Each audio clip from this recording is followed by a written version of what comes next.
الطريقة الكركرية هي طريقة صوفية سنية تتبع أهل السنة والجماعة، تتبع المذهب المالكي. هي طريقة شيخها شيخ حي.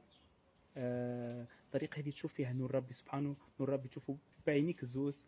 يعني وانت فايق، وانت في كامل مداركك وقواك العقلية، مش تحس بيه ولا تشعر بيه، لا تشوفه بعينيك.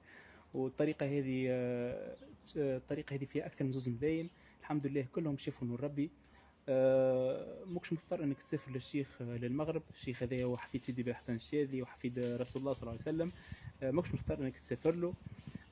فقط وانت في اي بلاصه في العالم، مثلا في تونس، تستخير الله في اتباع الشيخ هذايا. يعني كما هو فما شيخ يعلمك القرآن، شيخ يعلمك كيفاش تصلي كيفاش تصوم، الشيخ هذا يردك عارف بالله، الشيخ هذا يردك تشوف نور ربي سبحانه بعينيك الزوز. نور ربي اللي شافه الرسول صلى الله عليه وسلم والصحابة، نور ربي المذكور في القرآن الكريم، نور ربي اللي شوفوه في كل زمان. في الزمان هذايا نشوفوه في الطريقة الكركرية.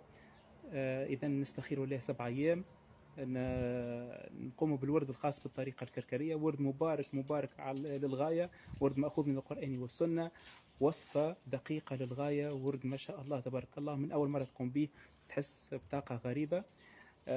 إذا بعد الاستخارة 7 أيام والورد 40 يوم، تأخذ العهد أو البيعة عبر الهاتف. يعني ندخلك المجموعة في الفيسبوك، يكون فما بث مباشر مع الشيخ، صوت وصورة.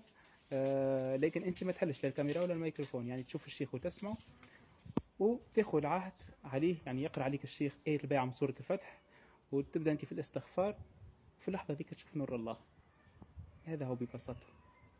2 مليون اللي سبقوا وانضموا للطريقة هذه ما هوش خير منك. أي واحد اللي تتفرج فينا، 2 ملايين اللي سبقوا وانضموا للطريقة هذه، وكل نهار مازال معنا العدد في ارتفاع مستمر ما هوش خير منك. فقط طبق استخارة، ورد، وماخذ بيعة، تشوف نور ربي بعينيك الزوز.